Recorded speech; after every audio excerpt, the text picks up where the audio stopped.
Hello, YouTube. Alright, I'm attempting to do a live broadcast right now and have run into some technical difficulties. As you guys know, I had a bunch of weird stuff happening this past week, probably due to the Mercury retrograde. It's like really affecting me. From losing my teeth to having my computer system crash. Yeah, my hard drive got destroyed. So all my files and configurations and everything that was set up on it for streaming and everything is all messed up and gone. So I kind of have everything patched together right now, and I'm not sure how well this broadcast is working. So you guys will have to bear with me. I'm assuming it's working. Okay, I'm on the phone right now, so I see you guys can see this. I know the audio is probably not that good. I'm talking through the webcam, but the video's not working. And my computer's all ripped apart and in pieces. But from what I can tell, I'm on the phone here, so I can chat with you guys through the phone while we're looking at Janet's channel. Hello, everyone. All right. So evidently I am on here, you guys are on here, we can chat while I'm on the phone. And we're over at Janet's channel because I thought this was a channel worth following. For those of you who don't know Janet, this is her information. Says, hi guys, my name is Janet and I've been procrastinating about starting a YouTube channel for months. I made a promise to myself that January 1st, 2022, I would do it. Ready or not, I'll be showing you my life on living off-grid, living with rheumatoid arthritis and finding a van, doing a build, and hitting the road to start a whole new life. I have two dogs, Nancy and Ichabod. I hope I pronounced that correctly. And we've already had a crazy life, but plan to have a future great one. Hope you all enjoy our journey. There will be laughter, tears, frustration, and lots of bloopers, I'm sure. But above all else, it will be real.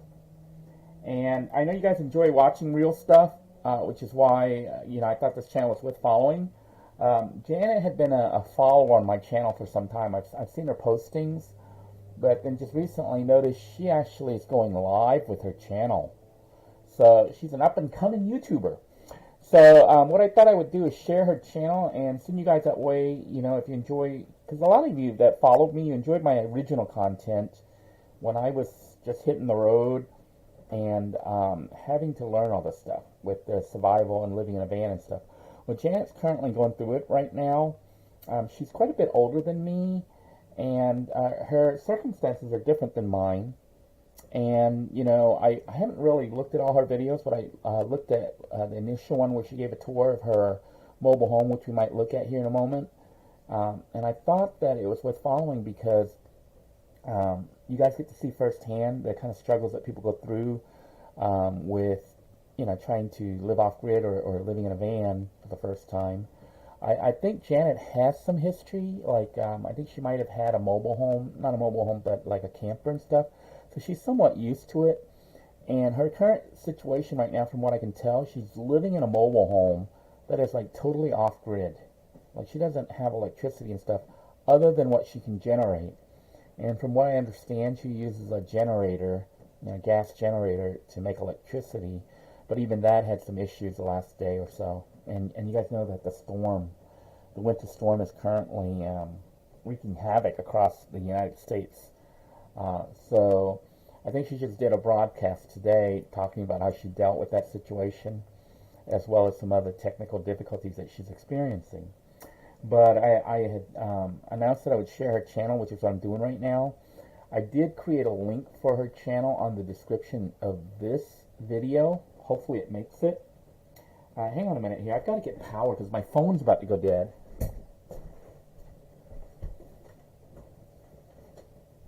And basically, I thought we would take a look at her video as a group, and maybe I will take some time to comment on it. I'm running into technical difficulties on this end. I know you guys can't see. I just knocked my power stuff all apart. Goodness.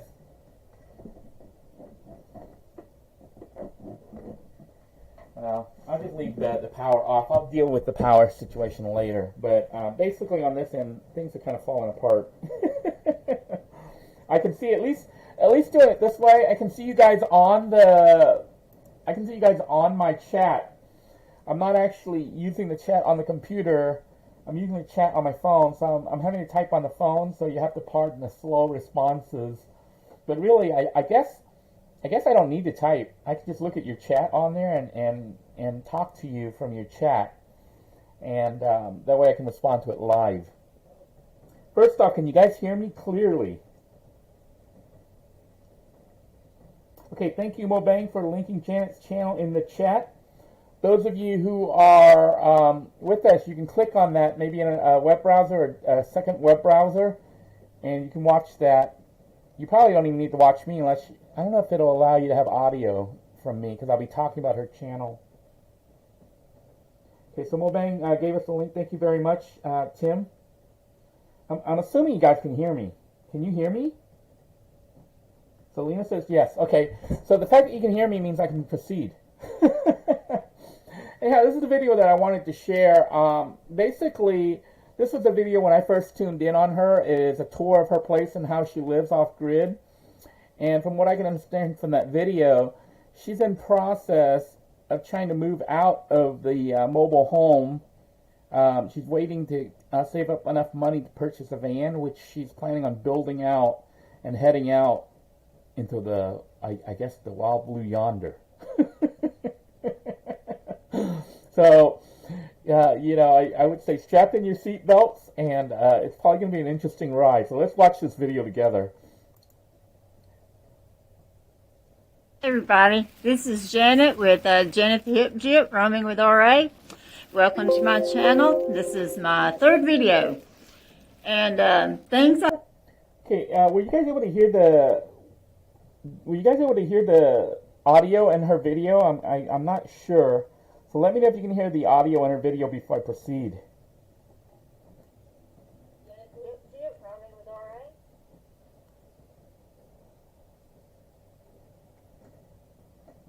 Alright, so everybody's got sound. Everybody can watch with me. We're going to go ahead and watch her video together through my channel. And then I'll pause it from time to time just to make a comment, and then also read your comments so we can talk about it.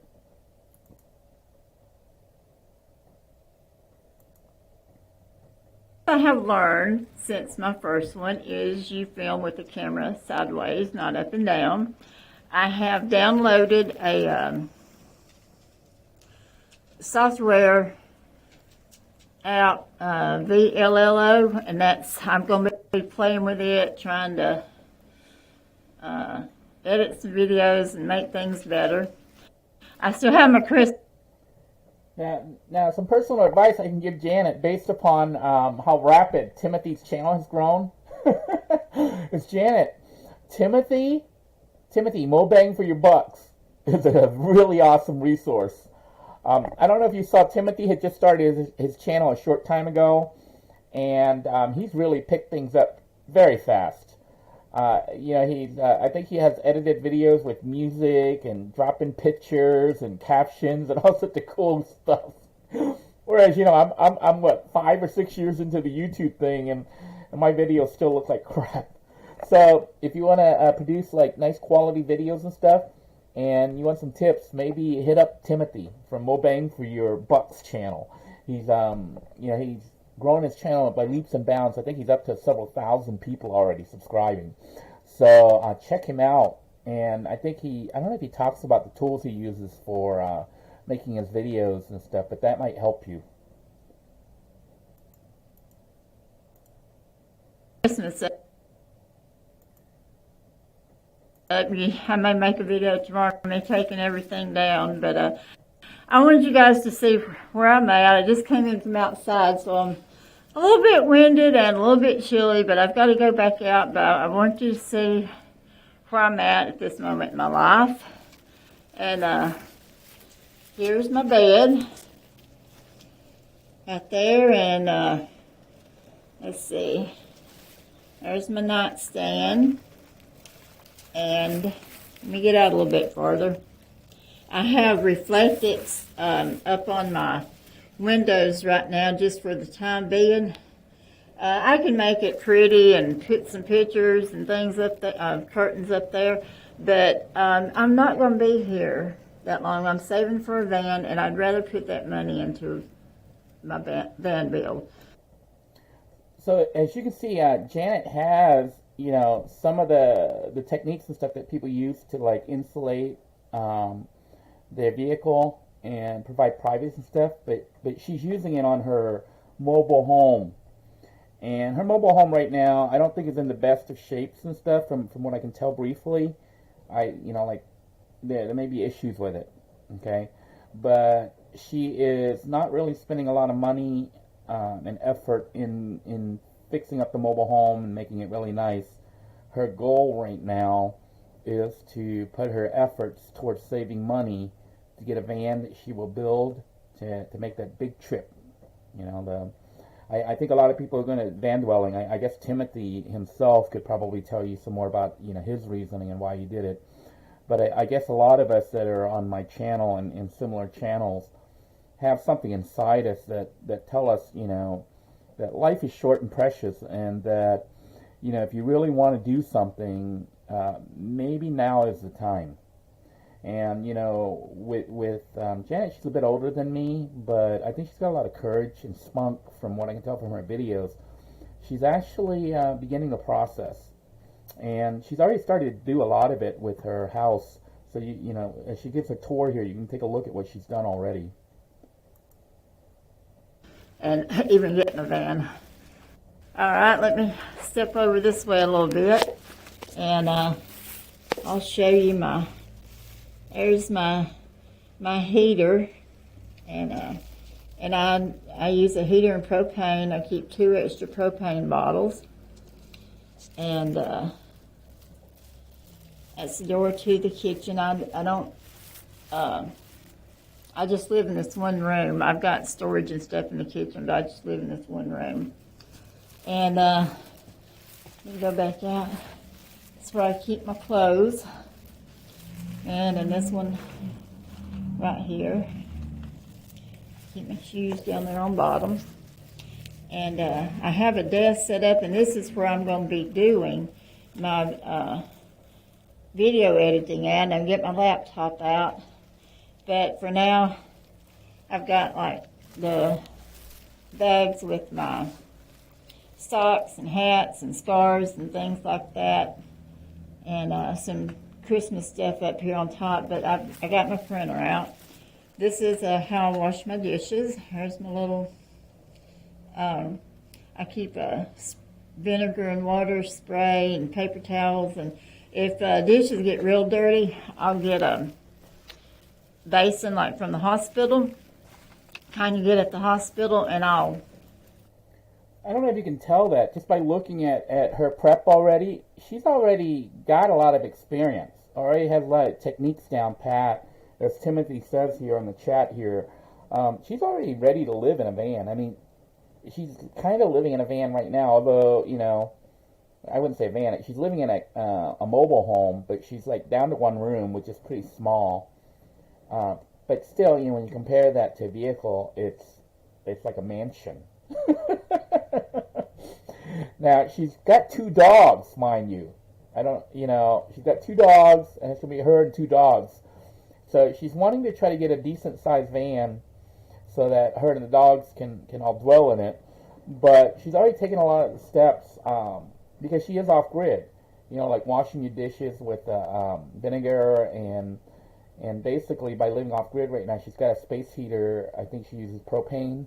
Although that unit she has to look a little big, But I don't know if she's planning on taking it with her, that same one.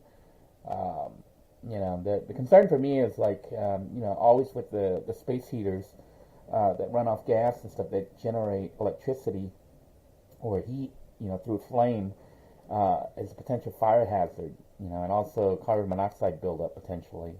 So, those are issues to watch out for.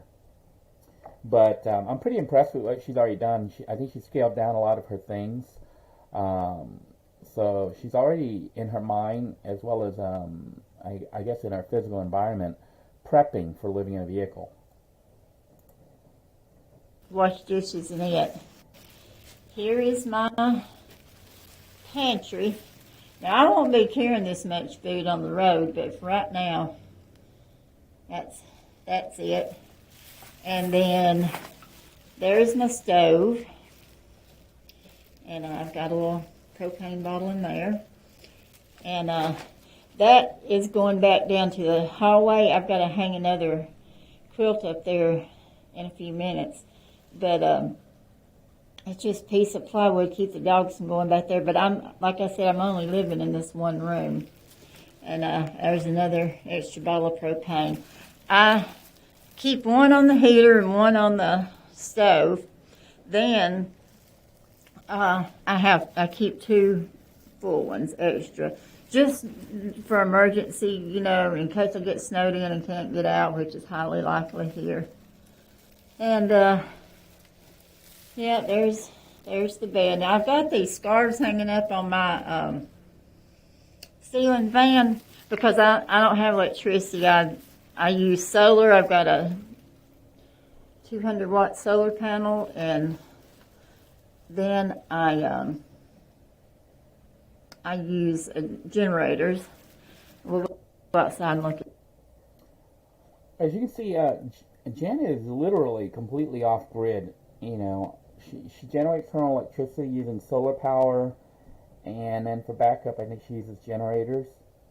So she's already got a lot more experience than I guess most people when they go to dwell in a vehicle. Now, I don't know how big her solar panel is. I think she said it was like 100 or 200 watts.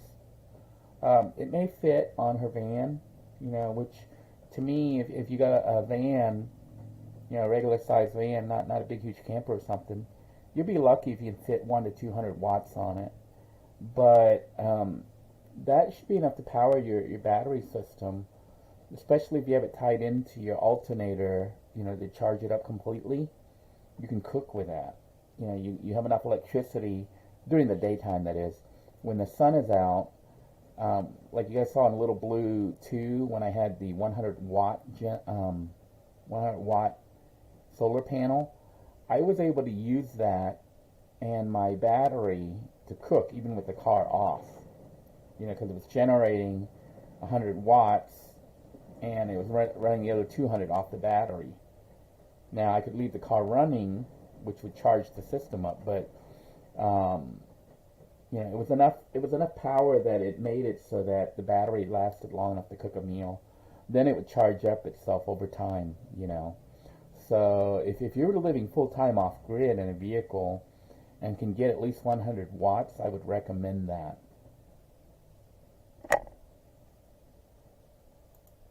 Get those, but and I haul all my water.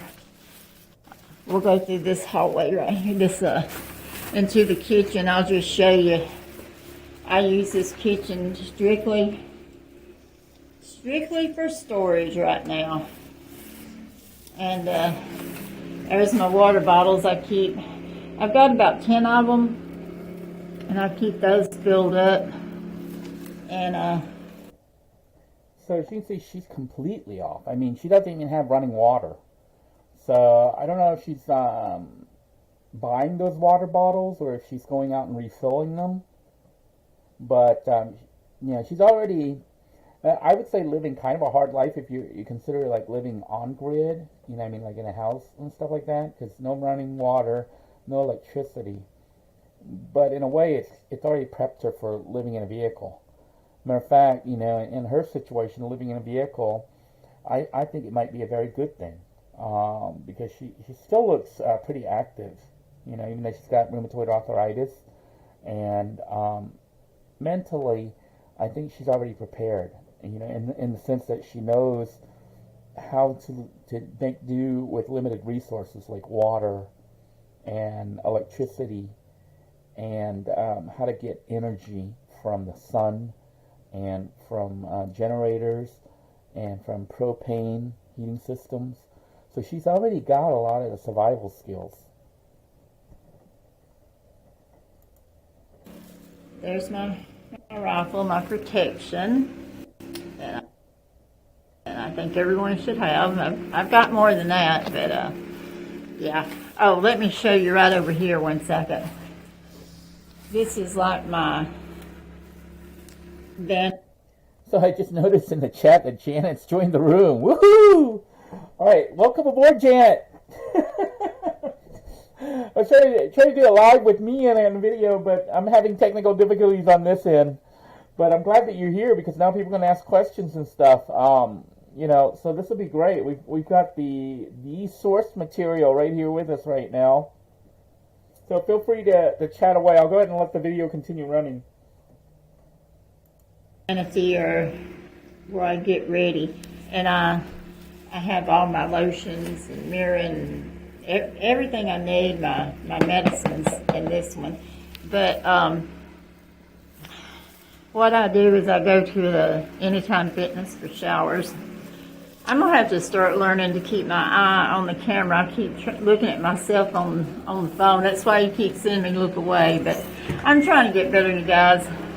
All right, we're going to step outside. So you can see Janet. Janet, unlike Genoa, actually cares about the video quality.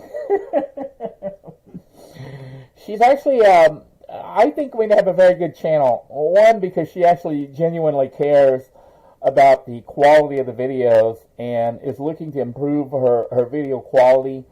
She's going to be, you know, as far as I know from following her so far, she's trying to get editing systems set up, and, you know, I mean, in the first video, she was so new to it that she had the video vertical instead of horizontal format. And, you know, on YouTube, most people watch it on a, even though they watch it on phones now, but originally YouTube, mostly people watched it on a computer screen, so it's horizontal format. So horizontal format is the standard format for YouTube videos. And I guess she figured that out, and now she's shooting sideways.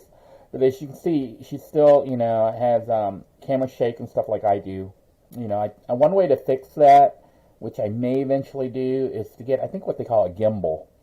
And a gimbal is essentially a stick, kind of like a selfie stick, but they have like really expensive ones that have like counterweights and countermeasures, so that when you mount your camera on the top of it, it kind of levitates and floats. So it doesn't, you know, when you shake your hand a little bit, the camera slowly moves and it kind of looks like it's floating. So you don't get that jerky movement. Now, you know, I know about all this stuff, but I just haven't bothered to get it. I may eventually do that if I decide, you know what, maybe it's time to catch up to Timothy. Timothy started out, I don't know if you saw Timothy from Obeying for Your Bucks, his videos when he first started, you know, the voice was really low and all that stuff, but he's fixed all of it. And the quality has gone way up really fast. And as a result, I think his viewership has gone up too. And I suspect that Janet, if she's as determined as she appears to be, will probably grow her channel pretty fast too. Just because it's going to be one of the few real channels. I know you guys hear me harp a lot about van channels that really are kind of staged, you know. A lot of the channels you see that are really popular, they tend to be staged. They're kind of glamorous, and they're not really realistic. You know, they touch up a little bit on the van life, but they don't really show you what it's like for the majority, especially people who might be financially struggling and kind of forced into the situation. Now, I'm not sure what Janet's situation is. I kind of have a little bit of an idea. You know, she is, well, I guess she's here, so you could probably ask her questions directly.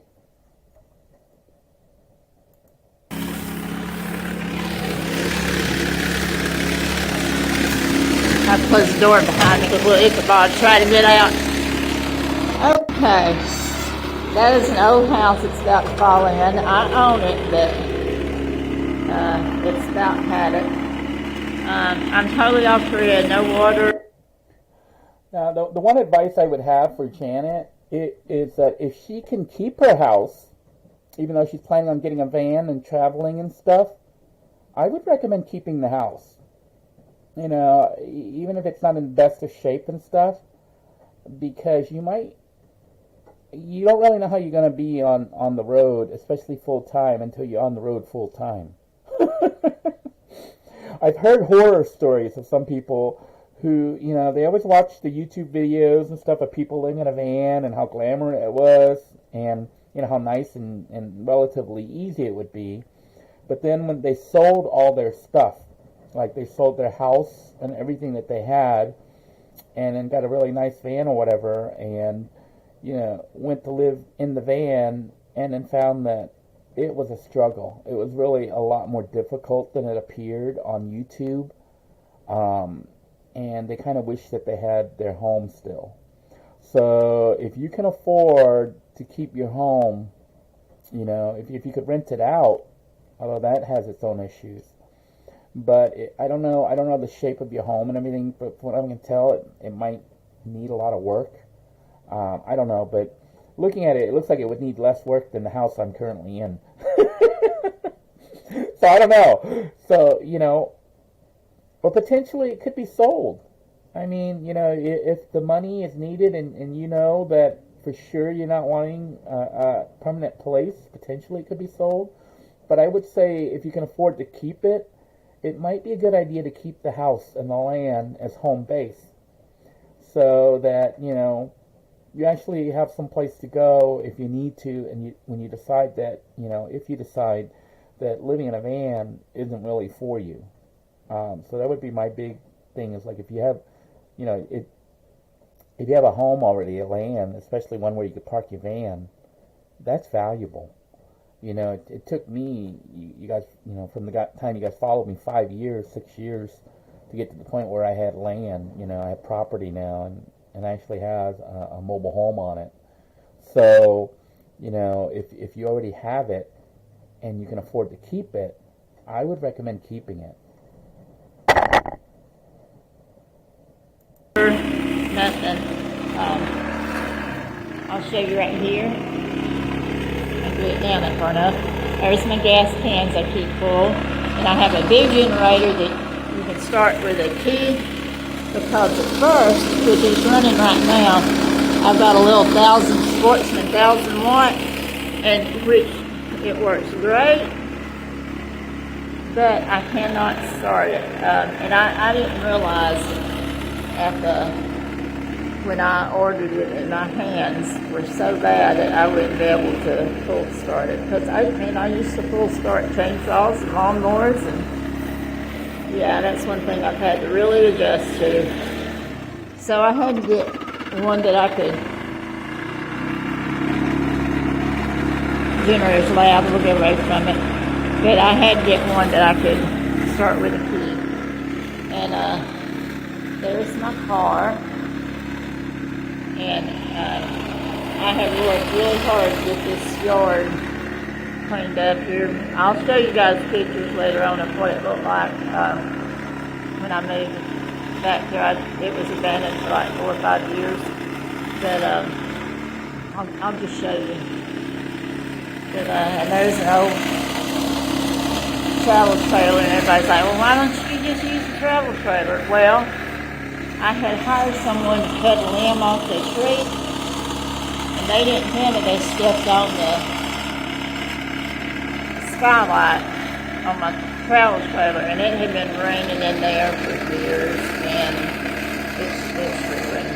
I mean, the only thing I'll probably be able to get out of it is scrapping it out. Yeah, that's really a sad loss there with the travel trailer. That would have been something really nice. It's already configured. And not only that, I think, because it's her, she's got experience with it.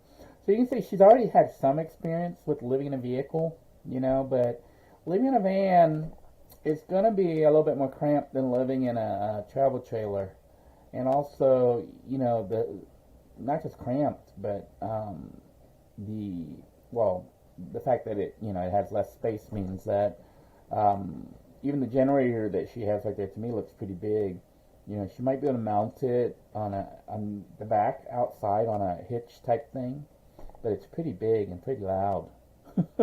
And you got to also watch out, the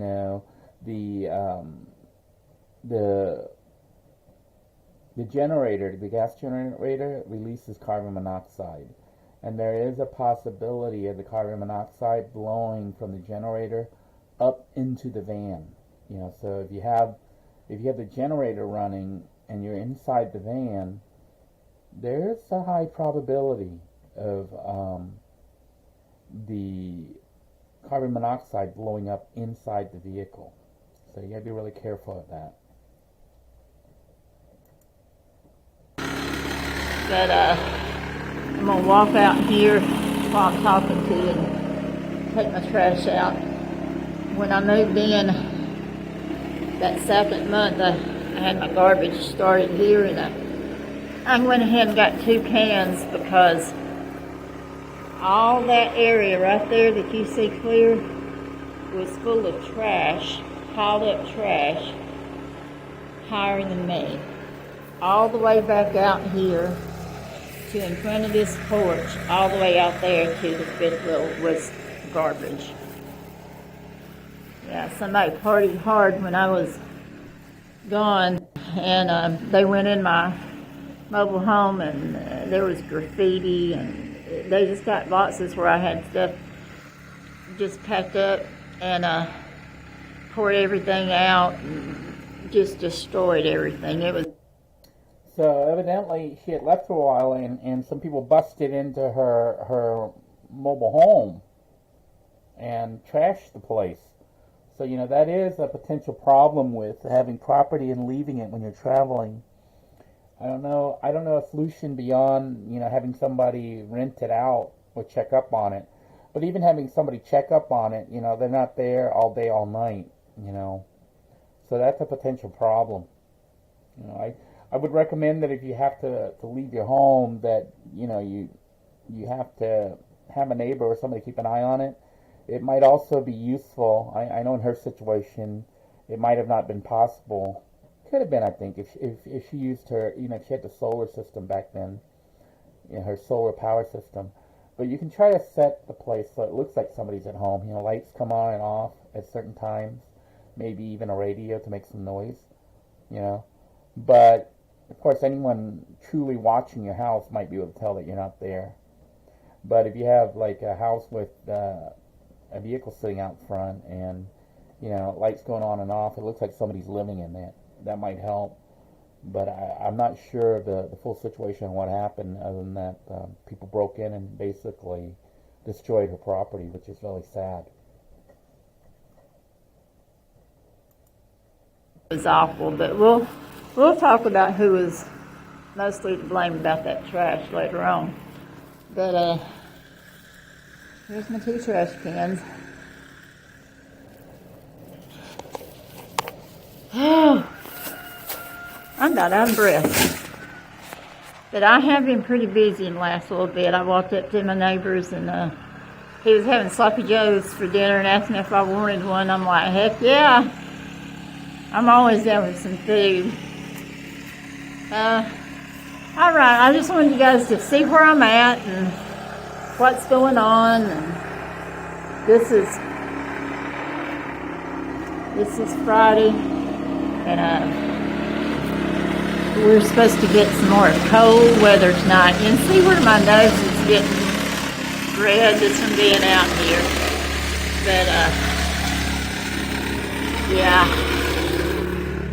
It's going to be something else. I've got to learn about lighting and all that, but I am going to get a lot better at this, you guys, I promise. I'm walking back through the kitchen, not here into the... All right, as you can see, she is she is very motivated to become a YouTuber and wanting to make really nice videos. So she's going to be looking into learning a little bit more about lighting, learning a little bit more, you know, I guess, as you can see in the chat, she already bought a gimbal, but, you know, there's other issues. I played with a gimbal. I don't remember, gosh, I cannot remember the name, the Russian guy that had the really cool van, that I did a tour of his van. He had a nice gimbal, and basically it had, like, a stabilizer on it. It was pretty nice to use. I might end up getting one if I decide, you know, that I want to try to make my videos, at least try to match those of Timothy's. I'm getting a little embarrassed here. Timothy is like up and coming and just like went boom like a rocket. You know, so his channel started off pretty pretty humble. Humble, mild beginnings. But now, he's doing like all sorts of complex stuff. Like, I think he has like multi-user chats on there where people talk, and then he's been out at Quartzsite, I guess, and some of the other places, the gatherings and whatnot. So, meeting people. So Timothy's really, really taken to the van life and nomadic living and traveling. Even though he still has a house and stuff, but I think he spends a lot of time on the road, and he's done a lot of builds. So Janet, I would recommend watching Timothy. More bang for your bucks. Watch his videos, his channel, and he has a lot of tips on there on builds and stuff. But also, he could probably. I would use him as a resource if he makes himself available to you for that, because the quality of his videos and broadcast and everything else is like shot up tremendously. The one thing I will warn you of is carbon monoxide. Please get a carbon monoxide detector for your vehicle, maybe even two, especially if you're running a generator. And for anyone watching this broadcast, and you, Janet, as well, if you need a carbon monoxide detector, let me know. I will make one available to you and have it sent to you.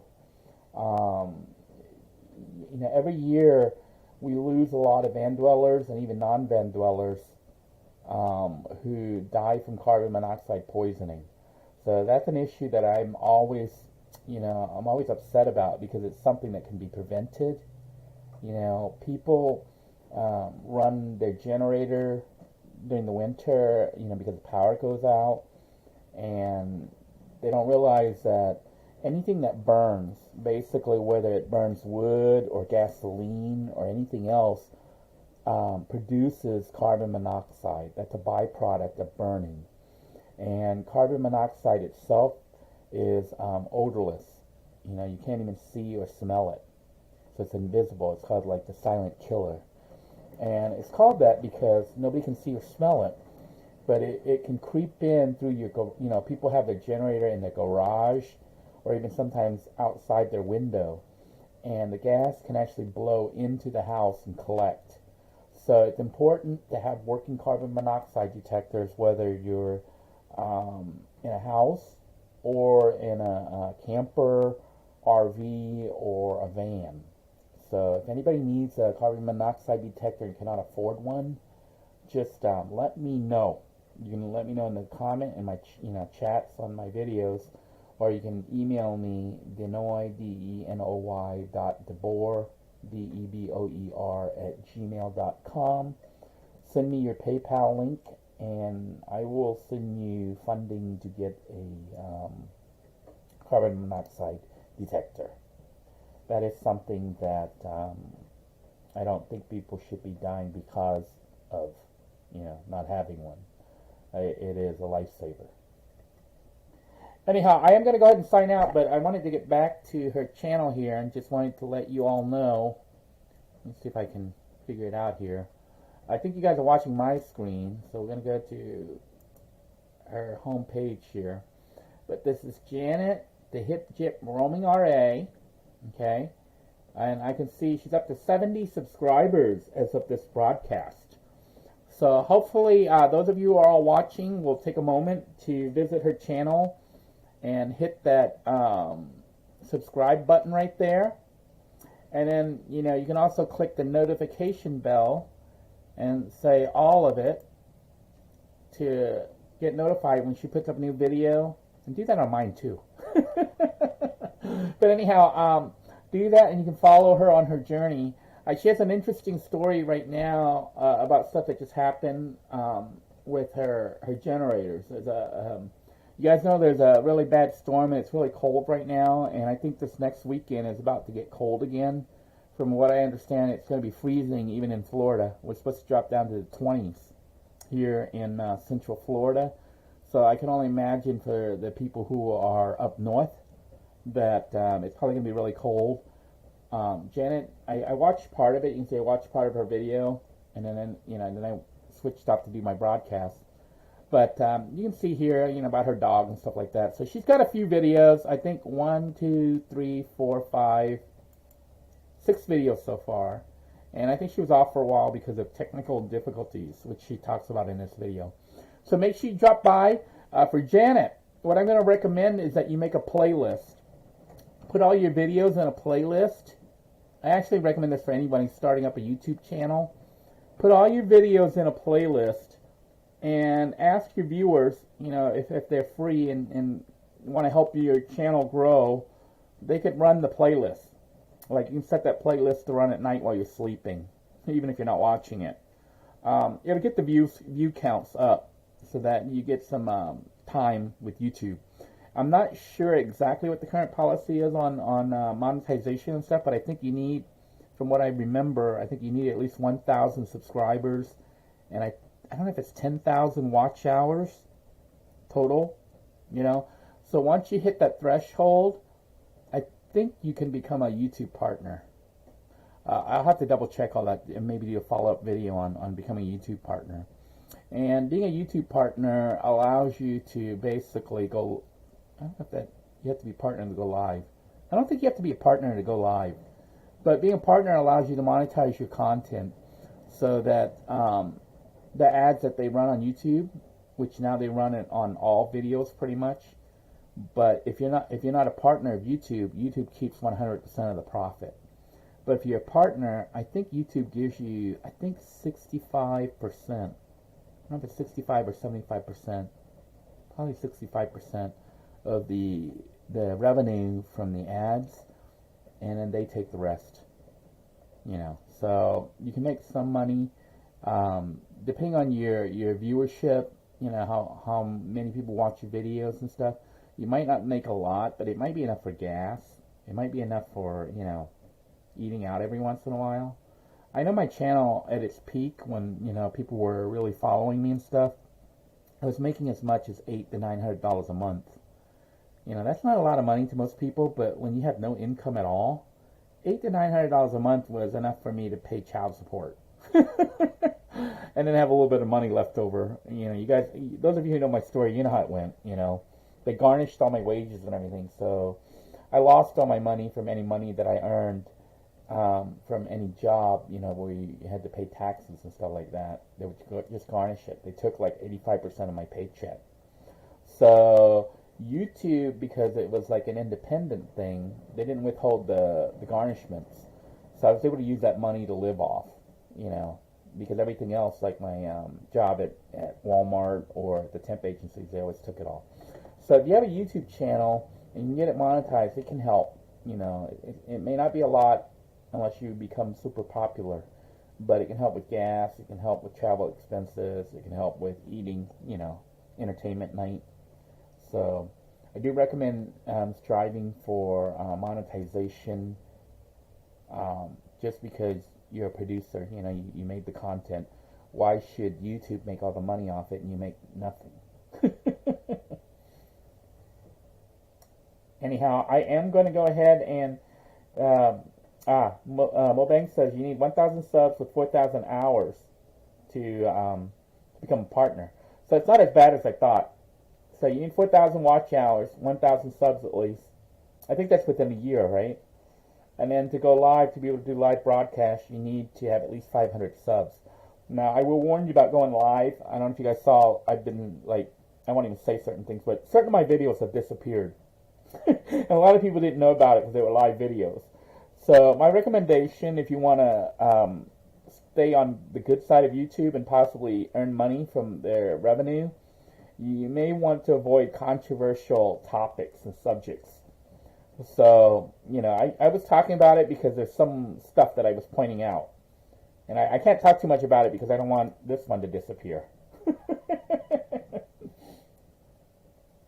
Yeah, so she's been watching my my videos. She said 4 years ago when I went full-time in Low Blue. Yeah, those earlier videos have a lot of hints and a lot of tips for survival, and you can see how I dealt with situations from, not having access to shower. Now, what I would recommend, Janet, if you're free, on where you can go, Florida actually isn't too bad for the winter, although it is going to be pretty cold here, but it's warmer than other climates.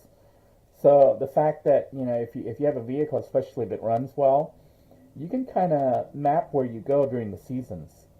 So during the winter, you could pick a warm place like Florida, South Florida. But, Florida does and has been cracking down on van dwellers.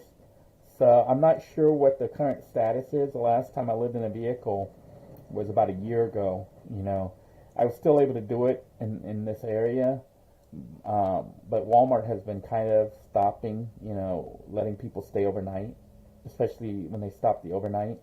But I can tell you kind of a little tip. You might still be able to get away with it.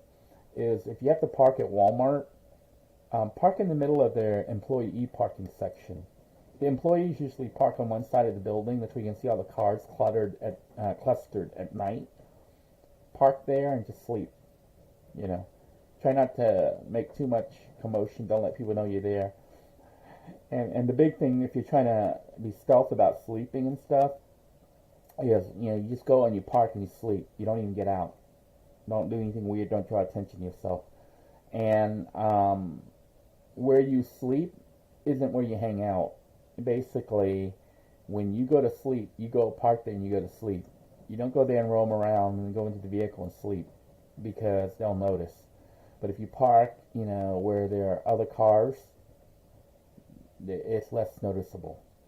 And, I haven't really had too many issues. And if you do get the knock from the cops and stuff, just let them know the situation. In my case, I told them I was homeless. What are they going to do? They might tell me to move and park somewhere else, but usually they just let me stay, for that night.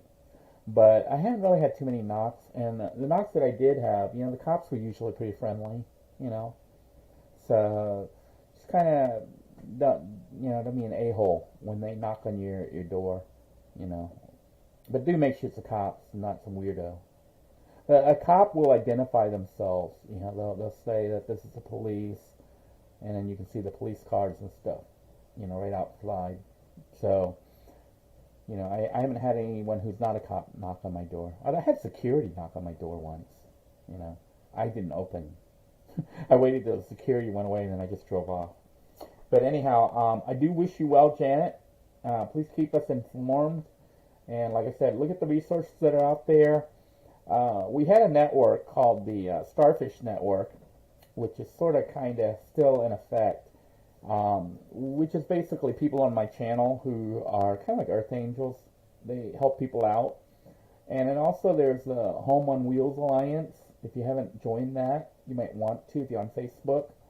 I think that's run by Bob Wells, which is, I guess considered the granddaddy of living in a van. So I'm not sure how helpful they are because the agency, gets requests from basically everybody. But having your own channel, I can tell you this, can be helpful, especially with content like yours that's going to be pretty much real world live stuff as it's happening. People like to follow that kind of stuff because there's a lot of drama and we don't really know what's going to happen because it's unscripted. But the other thing about it is you do get help. If not for the viewers of my channel, I don't think I would be where I am right now. There were incidences where I was totally broke. I had no money or anything, and viewers literally just sent me money on the spot and helped me. Somebody sent me, I forget one time, they sent me like $20 or something. It doesn't seem like a lot. $20 to some people doesn't seem like a lot of money, but that was enough for gas to make it so I could survive another day. Otherwise I was stuck. I couldn't even move my car. And then viewers were giving tips about jobs and things like that. Some people offered for me to park in their driveway. I never took up any of those offers and stuff. But I think your case might be a little bit different, Janet. And from what I understand, you're getting disability or Social Security or something. So you're going to have, I guess, fixed income, which might not be a lot, but at least you have some income. In my situation, I had no income when I wasn't working. And the jobs that I had initially were kind of really bad jobs, but I took them as I could. But at the same time, I never took a job that I felt unsafe in. I would quit that job or leave it, which people didn't understand, but You know, it's like working a job or position is not worth risking your life. So, you know, you have to kind of balance the two. Now, I'm going to go ahead and sign out. I want to send you all to Janet, the Hip Jip Roaming with RA channel. Check her out. Hit that subscribe button and tap that notification bell so you'll know when she makes her next update.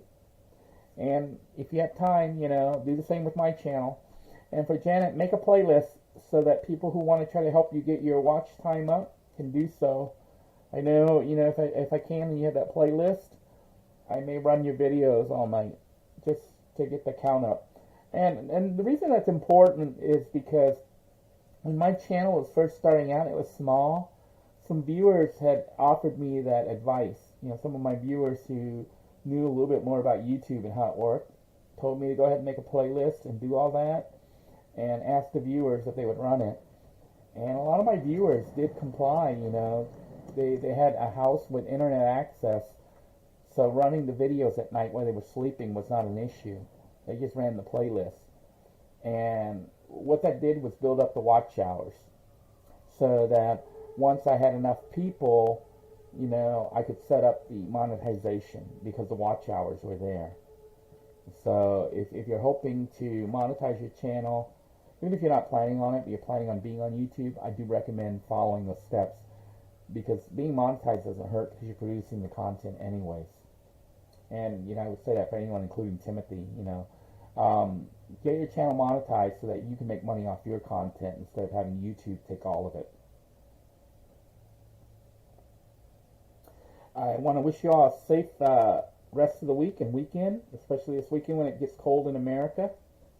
So please stay safe, Janet. I hope that your generator and everything continues to work and that, you know, you get that other situation resolved and that everybody stays nice and warm and safe.